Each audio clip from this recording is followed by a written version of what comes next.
बच्चों, क्लास में आप लोगों का स्वागत है। आज हम लोग पढ़ेंगे प्रकाश का अपवर्तन क्या है, प्रकाश का अपवर्तन किसे कहते हैं और प्रकाश के अपवर्तन के नियम। ये कई बार बोर्ड एग्जाम में आ चुका है, तो इसको हम समझेंगे। प्रकाश का अपवर्तन, रिफ्रैक्शन ऑफ लाइट। जब प्रकाश की किरण एक माध्यम से दूसरे माध्यम में प्रवेश करती है, माध्यम का मतलब जैसे मैंने पहले बताया था आप लोगों को कि माध्यम का मतलब होता है, माध्यम हमारे पास तीन है। एक होता है वायु, एक होता है जल, एक होता है कांच। तो कोई भी दो माध्यम ले लीजिए, वायु ले लीजिए, जल ले लीजिए, या जल ले लीजिए, कांच ले लीजिए, या वायु ले लीजिए, कांच ले लीजिए। तो दो माध्यम को आप लेने के बाद यह देखिए कि किस माध्यम में जो माध्यम के कण हैं वो पास पास होते हैं। तो जिस माध्यम में जो कण होते हैं, अणु होते हैं, पास पास होंगे उसे सघन माध्यम कहेंगे, और जिस माध्यम में अणु दूर दूर होंगे उसे हम विरल माध्यम कहेंगे। जैसे हमने क्या किया, ये जो लाइन देख रहे हैं, ये लाइन पृथक्कारी पृष्ठ है।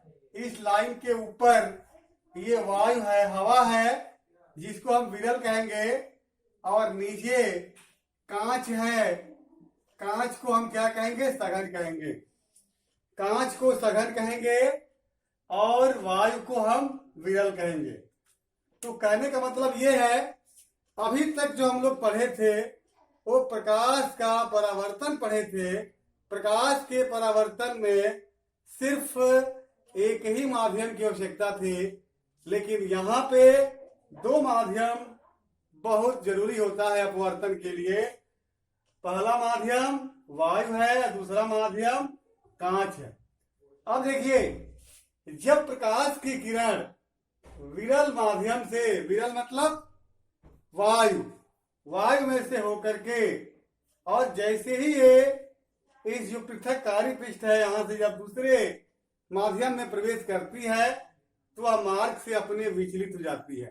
या तो अविलंब के पास झुक जाएगी, या तो अविलंब से दूर हट जाएगी। आप कहेंगे सर अविलंब के पास कब आएगी, अविलंब से दूर कब होगी? तो जब प्रकाश की किरण विरल से सघन में आएगी तो यह अविलंब के तरफ झुक जाएगी, और जब प्रकाश की किरण सघन से विरल में जाए तो अविलंब से दूर हट जाएगी। तो मेरे कहने का मतलब यह है कि जब प्रकाश की किरण एक माध्यम से दूसरे माध्यम में प्रवेश करती है तो अपने मार्ग से विचलित हो जाती है। प्रकाश के इस घटना को प्रकाश का अपवर्तन कहते हैं। जैसे आपको मैं बताऊंगा, ये देखिए, ये हमारा जो प्रकाश की किरण है इसका नाम क्या है? आपतित किरण, क्योंकि ये आती हुई दिखाई दे रही है। ये आपतित किरण है, और यहाँ से जैसे दूसरे माध्यम में ये प्रकाश किरण देखिए दे जा रही है, तो ये किरण कहलाएगी अपवर्तित किरण। अपवर्तित किरण दूसरे माध्यम में हो गई, और ये हो गई आपतित किरण। और ये जो देख रहे हैं ये क्या है? अविलंब है। अविलंब मतलब जहां पे ये आपतन बिंदु, मतलब जहां पे ये प्रकाश की आपतित किरण टकराती है, इसे हम आपतन बिंदु कहते हैं। और आपतन बिंदु से टकराने के बाद फिर यह यहाँ पे अपवर्तित हो गई है, अविलंब की तरफ झुक गई है, क्योंकि ये क्या है? सघन माध्यम है और ये विरल माध्यम है। जब विरल माध्यम से सघन माध्यम में प्रकाश जब प्रवेश करता है तो अविलंब के तरफ झुक जाता है, और इसका उल्टा यदि हम इधर से प्रकाश को भेजते तो ये अविलंब से दूर हट जाता, ये अविलंब के तरफ नहीं जाता। तो इस प्रकार से आप समझ गए होंगे कि प्रकाश का अपवर्तन क्या है।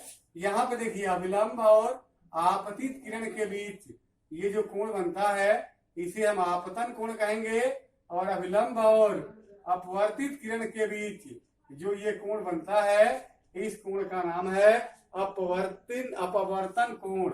ये हो गया अपवर्तन कोण और ये हो गया आपतन कोण। अब हम चर्चा करेंगे कि प्रकाश का जो ये विचलन होता है, प्रकाश अविलंब की तरफ झुक जाती है, ऐसा ये क्यों होता है?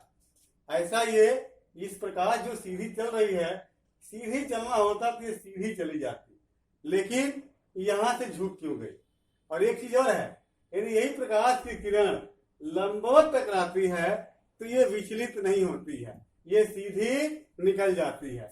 जब ये प्रकाश की किरण तिरछी रहेगी, टेढ़ी रहेगी, तभी ये विचलित होगी, अदरवाइज ये विचलित नहीं होगी। अब यहाँ पे देखिए, यहाँ पे मैं बताया था कि प्रकाश का अपवर्तन इसलिए होता है कि प्रकाश की चाल जो होती है बेटा, वो अलग अलग माध्यम में अलग अलग होती है। जैसे वायु में प्रकाश की चाल 3 × 10⁸ मीटर पर सेकेंड होती है, जल में 2.25 × 10⁸ मीटर पर सेकेंड होती है, कांच में 1.8 × 10⁸ मीटर पर सेकेंड होती है। आपने क्या देखा? आपने देखा कि अलग अलग माध्यम में प्रकाश की चाल अलग अलग होती है, और यही कारण है, इसी कारण के अनुसार, इसीलिए ये प्रकाश का क्या होता है? अपवर्तन होता है। तो अब तो आप समझ गए होंगे कि प्रकाश का अपवर्तन के कारण क्या है। प्रकाश का अपवर्तन के कारण ये है कि विभिन्न माध्यम में प्रकाश की चाल विभिन्न होती है, अतः प्रकाश का अपवर्तन होता है। खास तौर से प्रकाश के अपवर्तन के एग्जाम्पल आप लोग देखे होंगे कि प्रकाश के अपवर्तन के कारण ही रात में तारे टिमटिमाते नजर आते हैं। प्रकाश के अपवर्तन के कारण ही हीरा चमकता दिखाई देता है। प्रकाश के अपवर्तन के कारण ही यदि भरी हुई ग्लास में पेंसिल को डाले तो पेंसिल पानी और वायु की सतह पे टेढ़ी दिखाई देती है। तो ये सब प्रकाश का अपवर्तन का एग्जाम्पल है। अब हम लोग कल पढ़ेंगे प्रकाश के अपवर्तन के नियम।